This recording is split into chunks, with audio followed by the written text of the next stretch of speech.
Hi everyone, welcome back to my channel, So Fast I Young. I'm Morgan, and today we're going to start a new series of videos.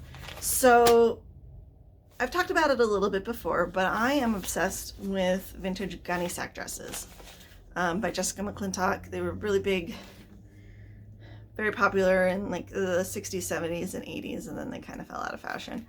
And there's tons of them. There are so many different styles and different colors and patterns and fabrics and knockoffs and all of that, and I just love them.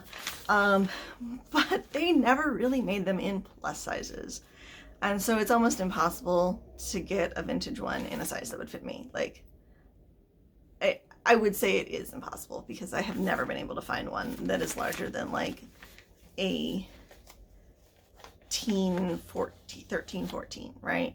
I think that's probably the biggest size I've ever seen personally. And I've been looking for a few years. So I've decided that I'm going to reproduce a Gunne Sax style dress in my size. And so I bought a pattern. This is a Juniors 579 pattern. You know, just kind of your standard. Very cute dress. I'm going to do this long one right here with the long sleeves and the forearm and everything. So there's a couple different ways that one can tackle upsizing a pattern. One can try to grade it, although this would be a lot of grading to go from a Juniors 9 to a women's plus size like 19, 18, 20. And in patterns, actually, I'm more of like a 22, 24, but it really depends on how much ease they've put into the pattern. Like, I really have to spend a lot of time checking patterns to figure out which one I'm going to make and how I want the item to fit, because sometimes I want a lot less ease, wearing ease, than someone has decided a particular pattern piece needs. So what we're going to do today is we are going to just very briefly, and this is just going to be the briefest touch upon flat patterning using a sloper, how to take a flat pattern sloper or body block, which I'm not using this one. This is just one that I happen to have, but if you're wondering what that is, this would be a sloper or a body block. Depends on, I don't know, I've heard both phrases used. I'm used to calling them slopers. Some people like to call them body blocks. So this, when you're looking for this, if you want to buy one of these for yourself, you're looking for a fitting shell. And Buttrick, I know Buttrick still sells them. I think Simplicity and Vogue do too, possibly. You usually can't find them actually physically in the Joann store. You have to order them. And you have to figure out which size you need, because again, it's one of those things where body measurements and then the finished measurements are different, so you kind of have to really look at that. And you have to and unfortunately, to do that, you pretty much have to get into the package and look at what the finished measurements are, because I hate that they don't put the finished measurements on the back of this. Because I know it, technically I don't even fit into the 22 according to this measurement chart, but I think when I actually checked stuff, it was like the 20 or the 22 that I needed. Anyways, it's not important. I like to have, as a seamstress, I'm slowly trying to collect all of these in all of the sizes and make poster board versions for myself, so that I have all of them ready to go, so that way whatever size I need, I can pull what's closest to a person's measurements and have a starting point. That's how I always have worked with these in previous, in costume shops. We would have a full set, all of the sizes of slopers, and you would find the one that had the closest finished measurements to the person's body and start there. And then you would build in your own ease, your own, all of that stuff. So that is how I'm used to working with a sloper. And I'm going to touch on how to take a sloper, which you can either buy one like this, or there are ways of drafting one. There are plenty of videos out there about how to draft them. Closet Historian has a really great one, so maybe I'll link her. I love her stuff. Everyone should go watch her stuff too. There's also giant books like this, pattern making, fashion design books, and slightly smaller ones. I have a slightly smaller one somewhere, but it is farther away from me, that have instructions in them on how to draft a pattern, and you can either use your own measurements or you can use, there's like a standardized table that would give you the same thing that you would get out of the Sloper, or roughly the same. I mean, it should give you roughly the same thing as this. I haven't looked at the measurements to see if they're the exact same, but they're probably close. So yeah, so you can get something like this and draft a standard body block, or you can draft one using your own. The other route to go, instead of just flat patterning, which is where you take the pattern flat out and it's all done drawing, is to drape. In order to drape, you need a mannequin, and you need a mannequin that is fairly representative of your size or the size that you are going to be dealing with. So if you have an adjustable form that you can pad out and whatnot, or adjust, that's great. If you have, like me, I have my Uniquely You foam form that has the fitting slip. You can also do, there's nothing wrong with making the like t-shirt and duct tape pattern that gets you a really, really accurate representation of your body. There's also nowadays, I found out patterns, PDFs online that you can buy from people that like, you can buy and sew together and stuff a mannequin in the size that you want. So that's pretty cool too. I had seen that in like half size stuff, but I didn't realize that people were doing that in full size, which is even more awesome. So like there's options. So if you have a mannequin that is close to your size, you can do a project draping wise. So for draping a pattern, like I said, you need the mannequin and you need some basic fabric. I don't recommend using the fabric that you're going to use for the final. I recommend you trying to find something that has a similar, what we call in the industry, hand or feel. So that includes everything from its weight to its sort of texture, but also like the way that it drapes. So if it's like something that's going to be really drapey, you want a fabric that's going to be very drapey in a similar fashion, right? So about the same weight, same drape qualities. I'm doing this out of muslin, and because I'm going to be making this out of a quilting cotton anyways, this is not usually the type of thing that I would drape. I generally tend to reserve draping for either things that I really need to manipulate, like if I'm going to put a lot of like folds or pleats or like interesting things in it. If it's something that is drapey, like the fabric is going to be drapey, if I need to do it on the bias.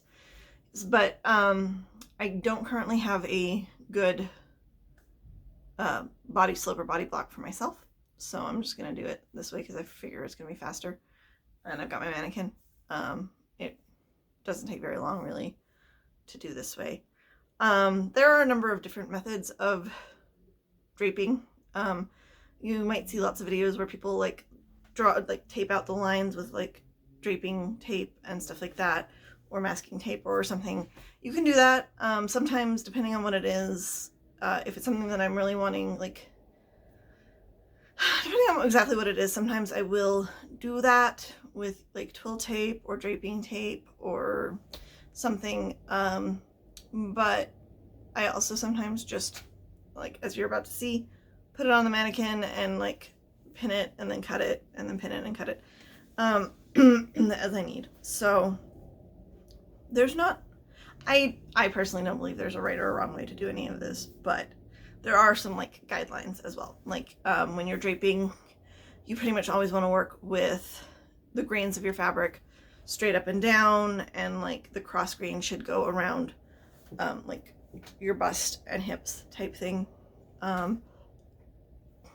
except when you're doing bias work. And there are certain other occasions where I have found it's useful to put the grain in a different direction for stability, depending on what it was I was doing. Mostly, I did some draped swimsuits, actually, period swimsuits, many years ago for Tuacahn, for South Pacific, and there was a couple where I found it was easier to put this straight of grain on the diagonal to make sure that nothing gapped. I mean, there's other ways of taking care of that, but that is neither here nor there. Okay, so let's go ahead, and like I said, this is going to be a very, very basic cursory look at how to do pattern manipulation with a flat pattern. And I'm actually going to do that and a half size pattern. So it's basically the little half size pattern that came with my draping books that I'm going to use. So I will be talking about everything in halves, but I think I've fairly clearly explained that. And then I'm going to drape on my mannequin, and that's going to be my actual finished pattern. And so we'll talk about how to clean that up, and then also the sleeves in the next video that I do, because I kind of want to keep these a little bit, they're going to be long videos, but I don't want to get them too long. So we're going to take this in sections. But yeah, I am really excited to finally get started on this project. Very, very excited. So, and I hope other people are excited to come along on this journey with me. Okay, so first we are going to look at how to alter this pattern, how to take a sloper. We're going to talk about a sloper. You need whatever one is closest to your size, and then you can actually take this and make a mock-up of it, and then follow. It has like fitting instructions. It actually comes with a fairly substantial, like a lot more instructions than most garments, because it comes with instructions on how to fit and alter and make the pattern match you. So that's one way of doing it. And it gives you your front and back, your sleeves, and a skirt. Okay, it doesn't give you pants. I do wish it did have pants, but you know, it's okay. And from this, you can pretty much make any dress that you want once you learn how to manipulate the darts, add fullness, all of that. Like you can do anything you want with it. This is the basic starting point of all patterns. So I'm going to show you how to do this with a half size slipper. So this is a mini pattern. You know, my hand's only that big. These came with my flat pattern drafting books, and are for pattern manipulation and practice. So they are very useful to have. Like, it's nice to have the half size because I can, if I'm trying to figure something out, but I'm not really ready to like do a huge draft of it, or if I want to like play with different lines, I can do a half size one and kind of do like a mini mock-up of what I'm doing, which is very nice at times. I really like that. So we're going to start with the front, and there are a couple of different ways that you can deal with this. You can do what is called a slash and spread method, which basically involves cutting this up and taping it. So if you're adding fullness, you spread it out different ways and you add your fullness where you want it. You cut it and you manipulate your darts that way. So I'll show you how to do that. I'm also going to show you how to do it my preferred way, which involves rotation. So you don't really have to cut up and do as much taping. So I'm going to start with the rotation method, and then I'll show you how to do the slash and spread method. Right now we are just going to focus on, so since I am trying to match, right now we're just going to focus on the princess theme. Okay, since I'm trying to match this piece and this piece right now. So this is your side front and this is the front of your bodice. So we're going to focus on that. I'm going to get those done in both, and then I'll show you how to do the raised collar. On the sloper, there should be a bust line and a bust point, all of this, like this circle and whatnot, that tells you where the center of your bust is. Okay, so when you are manipulating these darts, everything needs to go through that point. So then I also So I just put a piece of foam core down underneath this so that I could put a safety pin or a push pin into it. I prefer usually to do this on a cork table, but I don't have a cork table. So that's the downfall of like having an IKEA table instead of one that I've built. Someday I will have a table covered in Homosote or cork that I can just stab my pins into because it's so much easier. So, like I said, we're going to focus on getting these two pattern pieces. So the first thing that we need to do is we need to move this dart up to here. Now, I looked at the pattern, the original pattern, and this is the registration mark to match the sleeve, okay? So, and on the pattern, it was about here, and this was about where the, up here was about where the top of this piece ended. So, what I'm going to do is, I'm going to trace my pattern, and I'm going to start here. So this dart is going to, this side of the dart is going to stay right where it is. It's going to come down. We're going to trace. We're keeping this dart just as is. We're keeping the center front right here straight as is, for the moment at least. Keeping the neckline as it is. Keeping the shoulder as it is. And we're going to trace right to that point. Okay, so that's the point where I have decided these are going to become two separate pieces. Okay, then I'm going to rotate this down, and I'm going to trace from that point. Whoops, as I totally don't trace next to it. And trace down here. Then I'm going to take this out, take that off. Okay, so now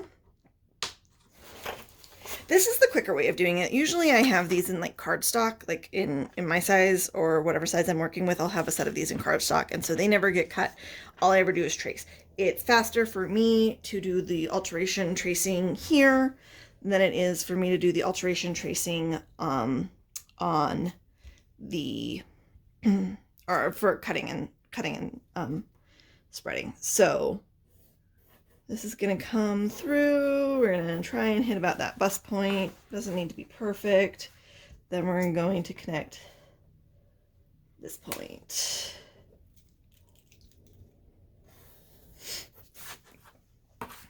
And then we're going to smooth these out a little bit. Hitting through that bust point. And smooth that out right there. And I'm also just gonna make this line straight on the side here. So now we have a piece that looks like that and a piece that is starting to look like that. There's more to go here, but I wanted to start here. So that's the basic way to do it with rotation. Now I will show you with this what one would do if one wanted to cut it to make the same thing. And here's why this method takes a little bit more, like if you cut it, it's much easier to, you have to bring your darts through. You have to bring your darts through to this point, the dart that you want to get rid of. And then you need to then you need to decide the point that you're going to move it to.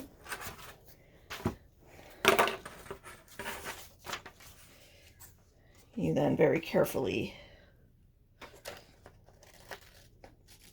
trying not to cut all the way through, because it's easier if you don't cut all the way through, but most of the time you end up cutting all the way through.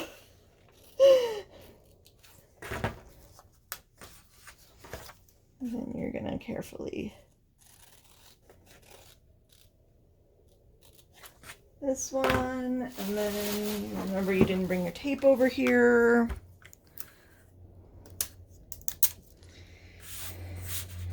then you're literally just going to rotate that piece to where you want it.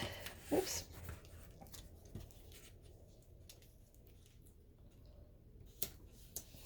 Now, if you wanted to leave if you didn't want it to be a princess seam, you could leave your dart there, but, well, you would want to shorten it up a little bit, but you could leave your dart there. But to make it a princess seam, you literally just cut through.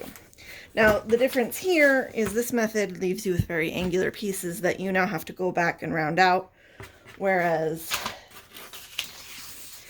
and how you do that is you keep your scrap paper, and you would put some scrap paper in here, and you would take your ruler and draw a nice round space, and here you might come in a little bit more. I mean, but it is almost the exact same pattern, you know. You would be taking some space out of here and kind of adding it over to here.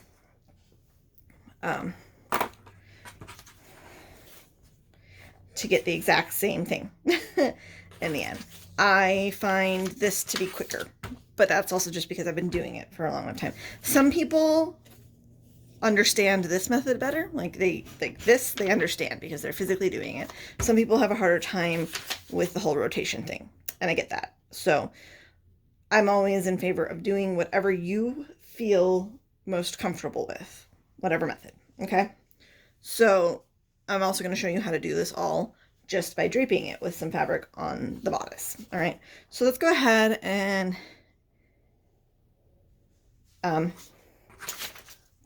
deal with this neckline.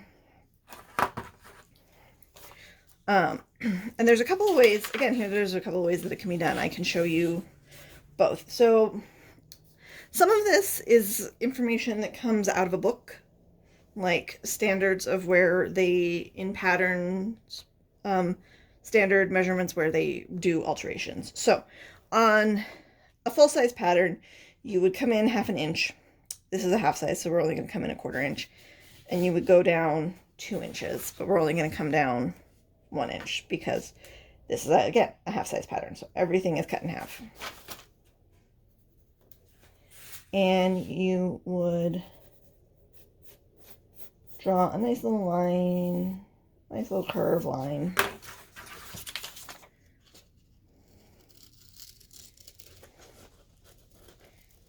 You come up, and again, there's a lot of cutting too, but not through.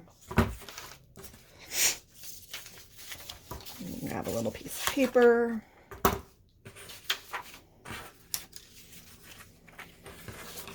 So we're going to end up swinging this out and up.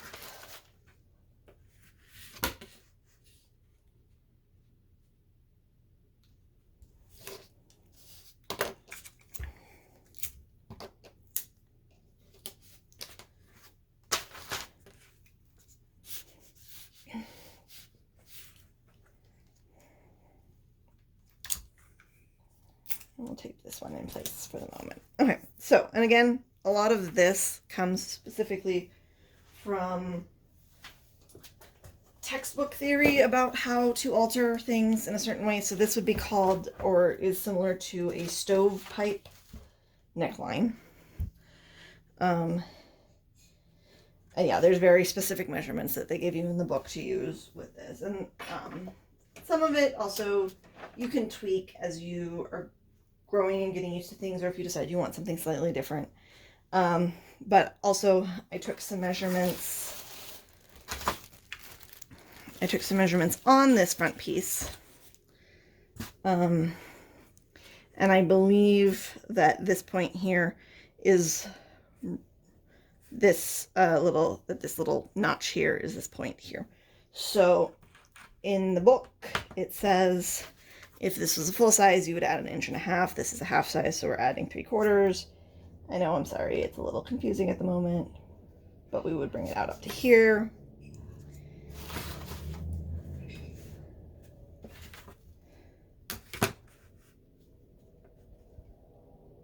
Draw a straight line out.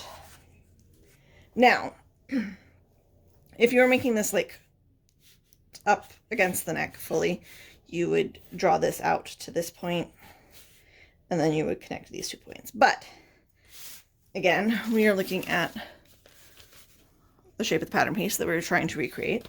So we're going to, with our curved ruler, because our curved ruler is our best friend in patterning, we are going to connect. And it doesn't have to connect right to here. Like, I'm going to actually connect it a little bit down. I'm kind of trying to look, it's a little bit harder. It would be easier if this was a real pattern, real size pattern, because this curved ruler is not meant for this size of curve, but whoops.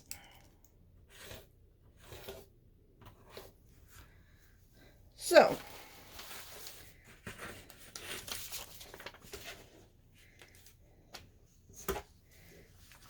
if we cut this away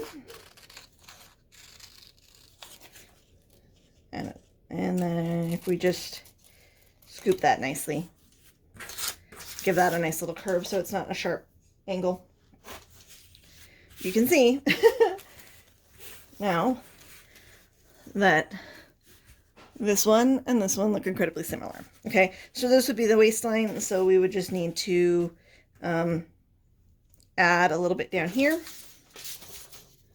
And this is why it's called slashing and spreading and taping. You just slash and spread and tape and do your thing until it looks like what you want. So this should be the natural waistline. This looks like it drops, let me see.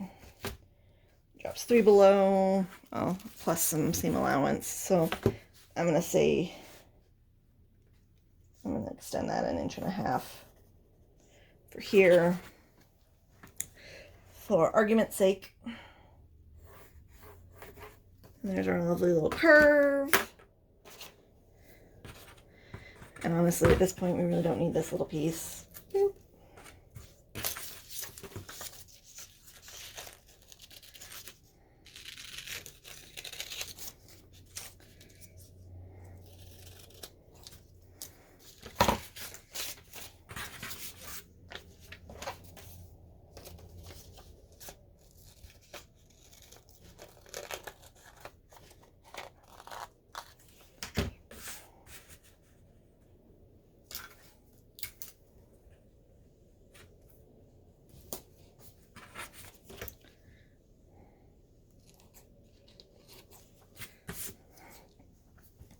So now, if this was mirrored,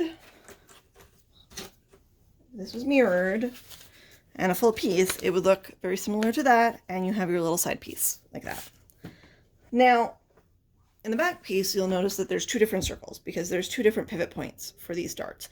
We are not going to bother with this dart at all. I'm actually going to make this dart in this particular pattern become ease. So I'm going to put it, I am going to pivot this dart though.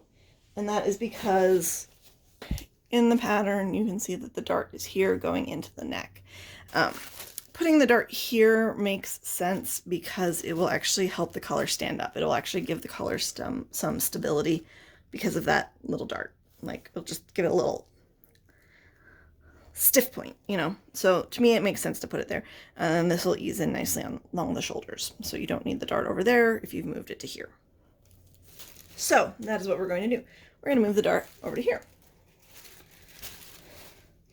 So, and like I said, we're actually going to just completely ignore this dart. It's going to become ease because the way that this dress works, it has ties. So I want to leave this just to kind of like cinch in the back. It'll get taken care of there. It'll make the dress easier to get on and off and give you some wiggle room and comfort. So because of that, I want to move my dart to here, we're going to say. So I'm going to do the same thing. I'm going to trace from here away from the dart.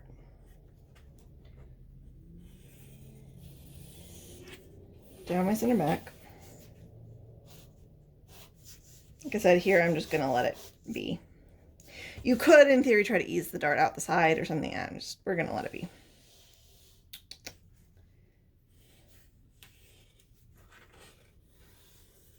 Oh, and you will want to make sure that you transfer all the registration marks. I didn't do that on the front, but like I should transfer the arm's eye registration mark on the front, and then I should also create a registration mark where the two pieces fit together.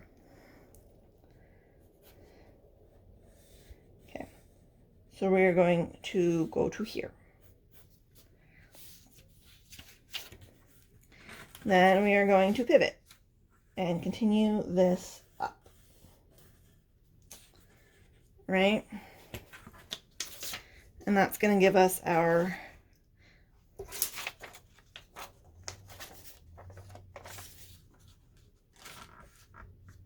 hole, and then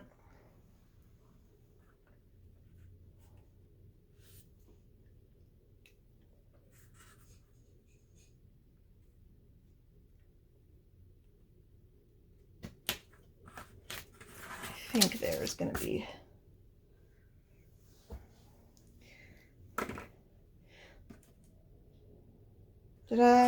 wait, nope, I didn't. See, so we gotta make sure you're doing all the things, because I didn't trace this whole section. Okay. So, and then I made, because these darts don't come into the circle, they hit the circle. So, this point, I'm going to make it come to here.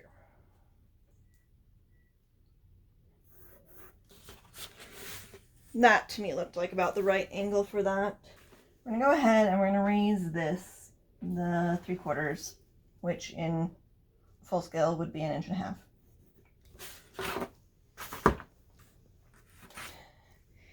And then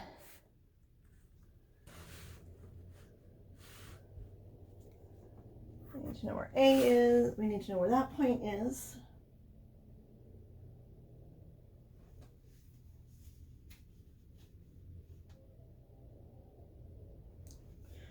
We're going to go 1/4 inch, which was how much we had marked that, where we had done that little kick.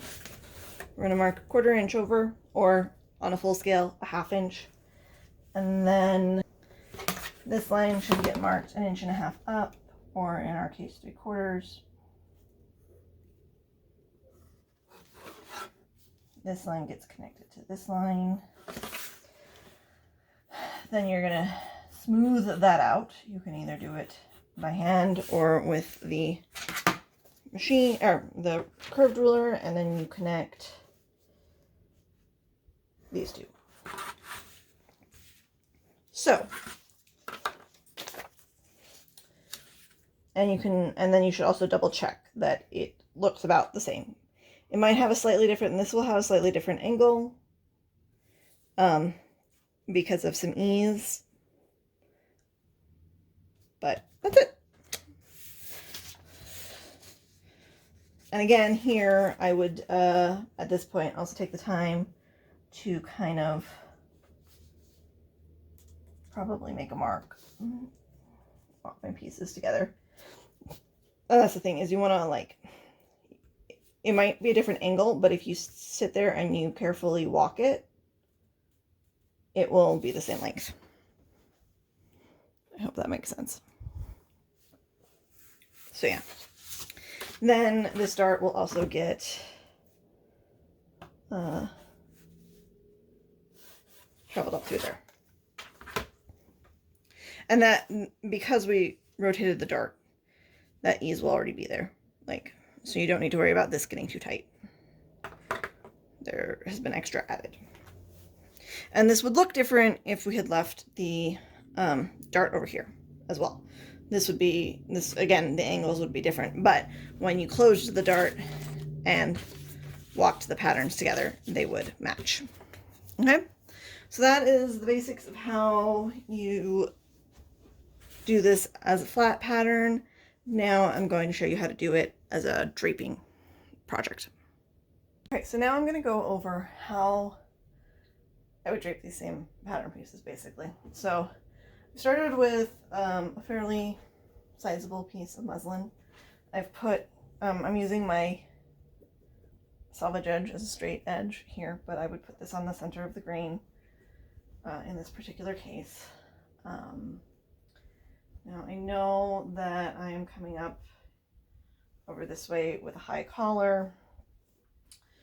So the place where I would kind of really start is the princess seam that I want to put in it. So I would probably start by there's a couple different ways you can do this. Some people like to draft this out first with like tape and stuff. I usually just like to pinch it out and then draw with marker after the fact. But like you might see people doing drafting where they like tape a whole thing out and then they like cut the pieces. Like I said, there's a bunch of different ways to do this.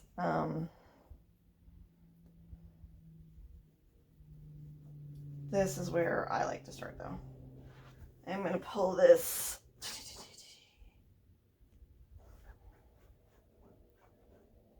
over here actually first. So that I've got straight grain here and I got straight kind of coming across the bust. This might get adjusted a little bit, but that's kind of like my sort of 90-degree center. We'll start there. For this, I like to have lots of pins.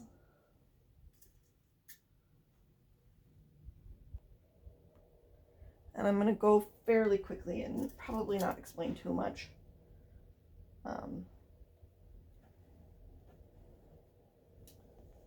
So I want my princess seam to come out kind of mid arm's eye, like you can see the arm here. So we're gonna go right.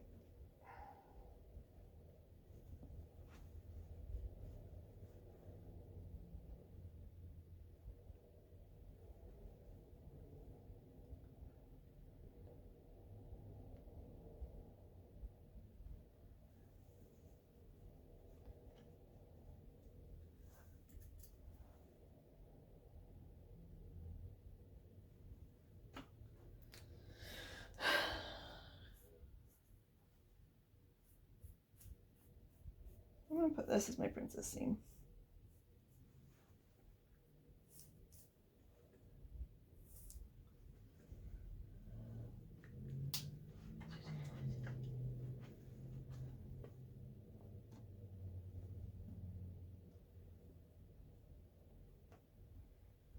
And then the front of this had, like, okay, so here's my waist.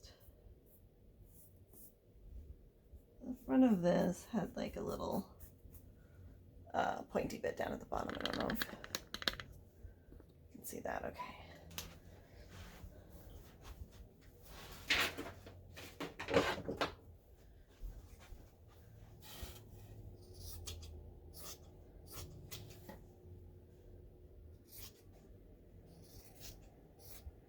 I cut that and I'm going to leave my seam allowance in here. And then I can kind of also, at this point, get this way over here. Boop, boop, boop.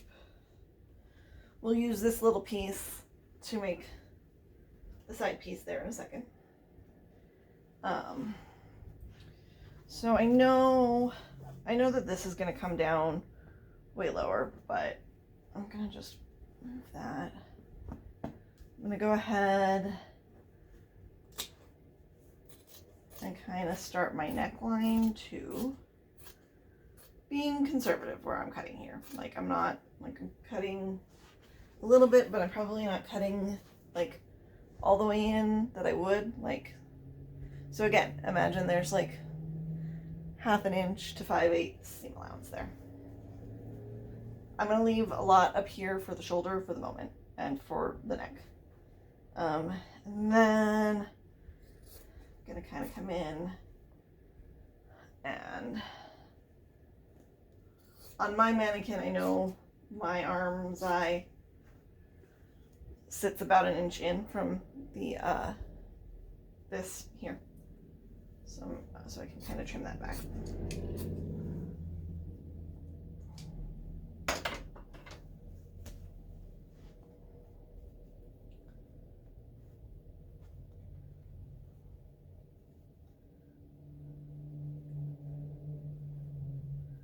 So that should be what we're looking at here. I might have cut this a little too small. Maybe I shouldn't have trimmed that off yet. You can always fix some of this stuff later, like after the fact. You just want to get it pretty close, and then you can make adjustments. So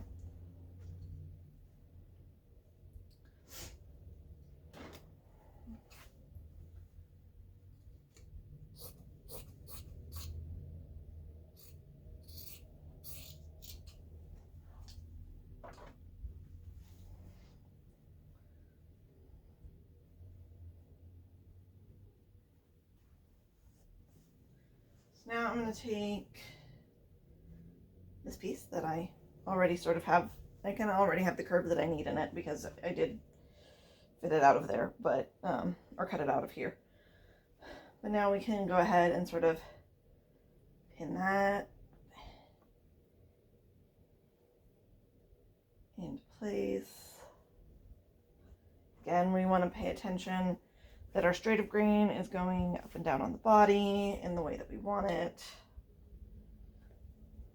I'm going to take it and pin it at my side seam here.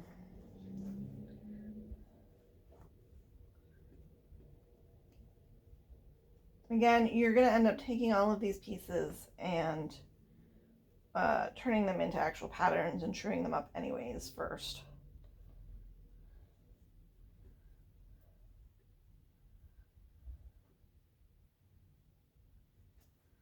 It's not like you're going to be sewing this together here. These are just sort of a rough fit. And I want a little bit of extra room and space too, just in case. This whole thing has a belt that's going to cinch it into the back. So I'm okay if it's got a little bit of wiggle room. I don't need it perfectly fit. But if you wanted something perfectly fit, then you would make those adjustments.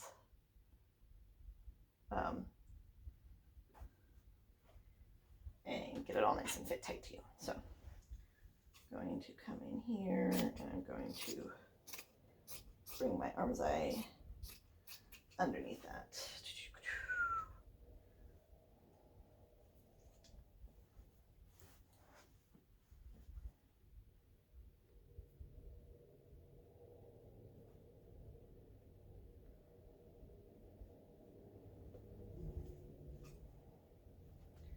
And there is going to be some ease in the seam. So we're gonna...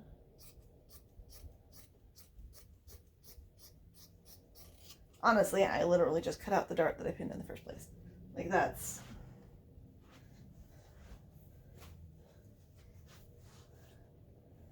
I'm cutting this about half an inch below my waist tape on my mannequin, maybe a little bit, maybe 5/8. So now we have our side panel. Again, I'm going to leave a little bit extra here for the moment. So next we're going to move on to the back. Back, I'm going to do the same thing. I want this back on the straighter grain, at least for the most part. I may eventually... No, I think I want it completely on the straighter grain. I have some weird fitting issues in the back area. So we'll see what happens kind of when I do my first mock-up of it.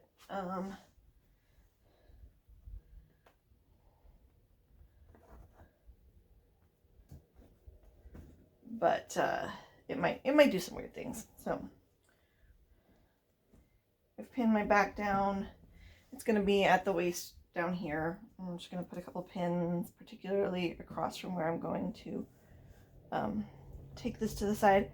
Now, I'm going to pin out a dart here in a second, but I'm actually not going to put the dart in the dress. I'm going to pin the dart out for ease, and just to get like a slightly tighter fit, but then I'm going to like let it go, because again, I'm going to let the belt do some of the cinching. I also think I'm going to try and maybe do this dress without a zipper in the back. I haven't quite decided. Still kind of figuring that out. But if I do it without a zipper in the back, then I definitely want that ease so that I can slip it on over my head and just tie it with the belt.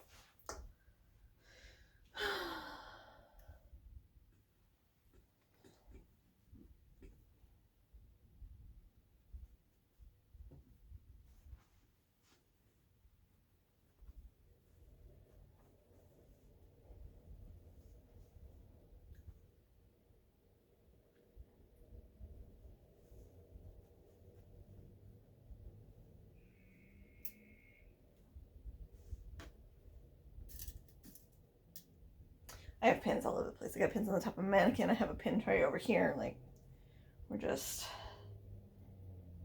all the pins, you know. Now, as I did in the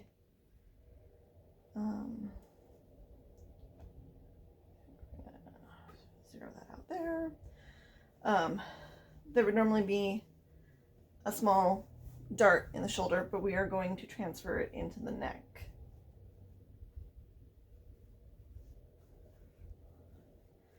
So I'm going to put that dart into my neck first before I start pinning up the shoulder, I think. And then I'll make some adjustments.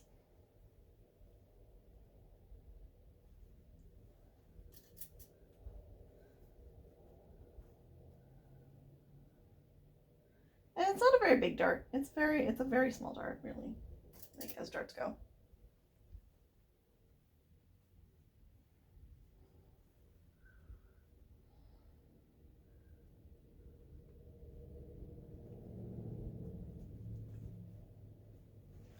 Okay, now I'm gonna start with the shoulder piece first. Because this is gonna be one of the odd little bits.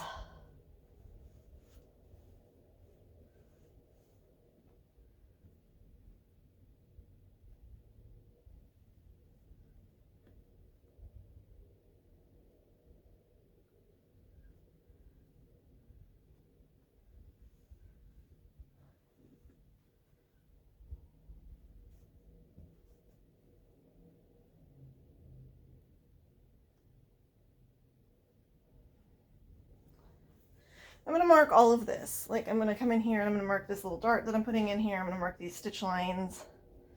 We're going to come in and mark the side seams.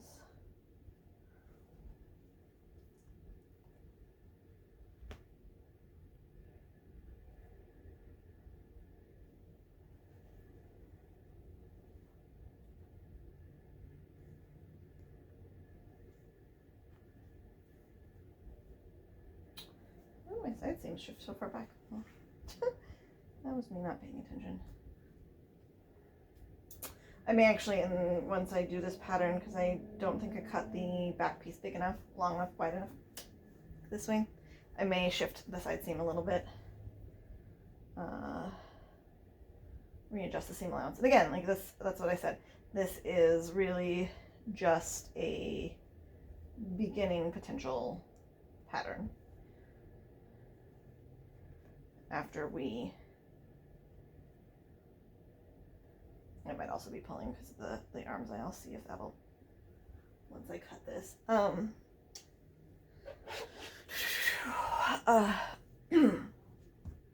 It's beginning potential pattern. So once we sort of have the basic pattern, then we're going to perfect it on paper.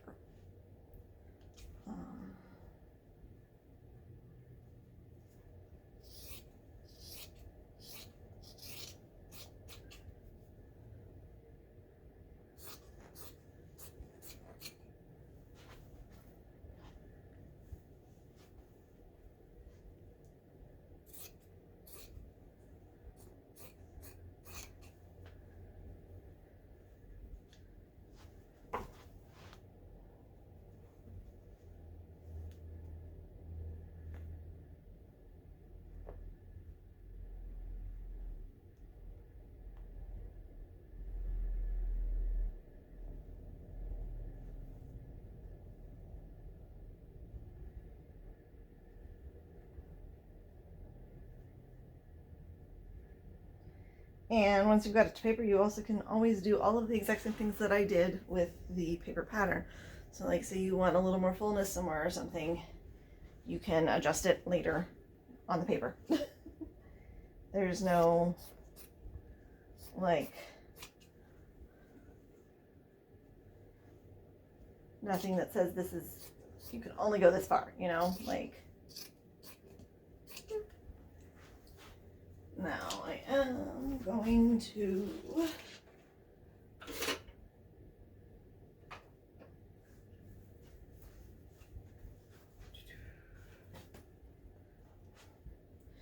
can see, I've kind of got back pattern, side pattern, front pattern, just like the 3 pieces that I made with the paper pattern.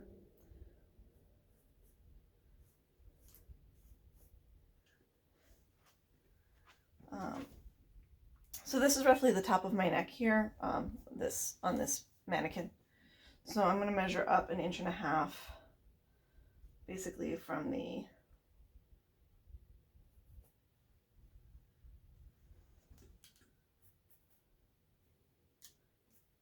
oh, great, I eyeballed it right on the front side.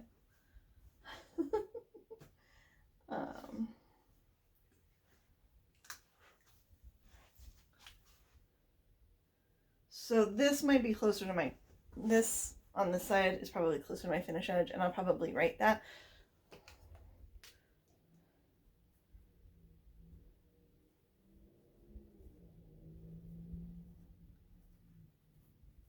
So like I wrote finished, add seam allowance. Yeah, then I can go in, I'll draw this seam line, I'll draw it on this side,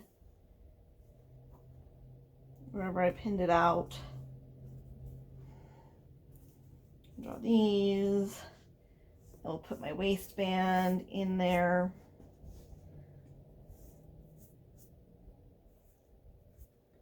I am gonna mark this, but again, I'm gonna write just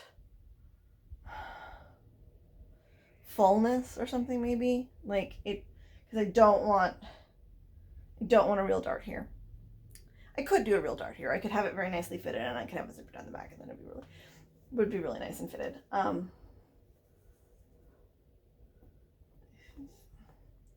Mark roughly where I think the top of my dart is going to be on this, but I'll clean that up better later. I'm going to mark that side of the shoulder seam. This is my center back.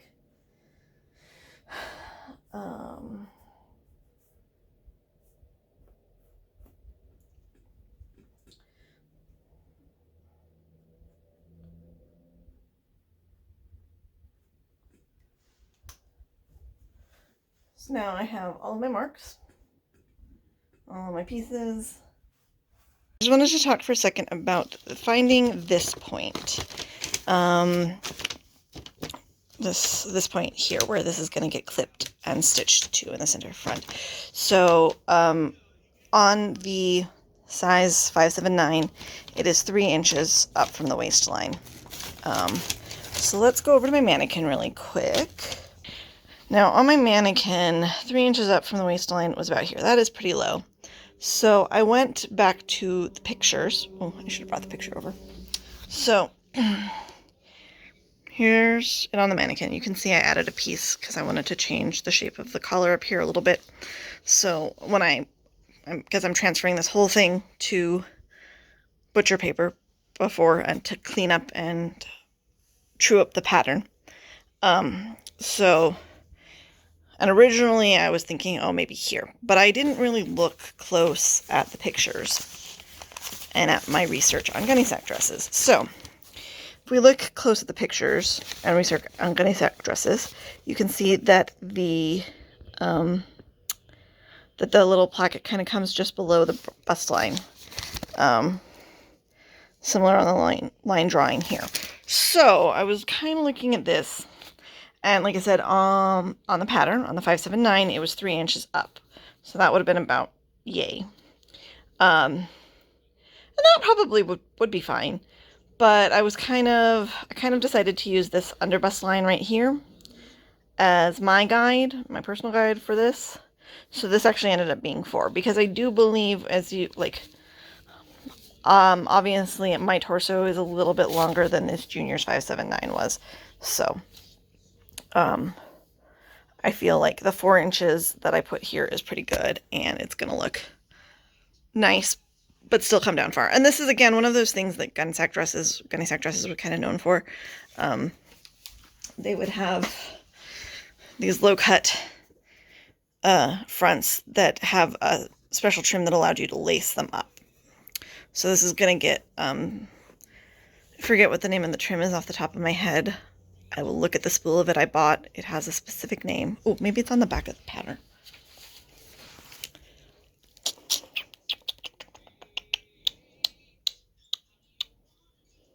Loop braid. So you use this stuff called loop braid that gets stitched into this seam here that will make a lacing. So it'll get stitched in here, and it'll make like the ability for you to lace up the front here. It's one of the things I really like about Gunne Sax dresses. So I'm really excited to have this pattern because I was looking at some other Gunne Sax dresses last night, and I can totally take this pattern and like chop it here and do a waistband piece and do a different style of a Gunne Sax dress. And I can change the neckline and do, because they also had ones that had these big, like it would come up like this, but then it would like swoop down and out and around. Those are really cute.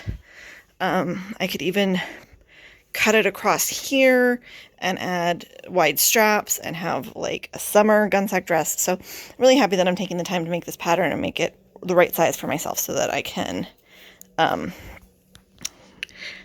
make more options in the future and have a plethora of plus-sized Gunne Sax dresses. Yes, I am obsessed. Hey everyone, it's Morgan, editing Morgan here. Because of the length of the run of this video and the importance of some of the information, I'm going to cut here because I think it's a good stopping point. And I'm going to make a separate video about how to take the draped pattern and transfer it to drafting paper and doing all the marks and the registration and truing everything up. So hopefully you understand. I figured 2 somewhat shorter but still long videos is better than 1 super long video, less daunting to watch through. So yeah. I hope you all tune in for that one too. Yeah, now back to the close of my episode. Thank you all for tuning in this week and watching me do some draping and drafting. I'm really excited about this project, so I hope that you learned something today, or maybe you were intrigued to learn more about draping and or drafting. Both are really great skill sets to have as a costume person, whether you want to make your own costumes or clothing or whatever.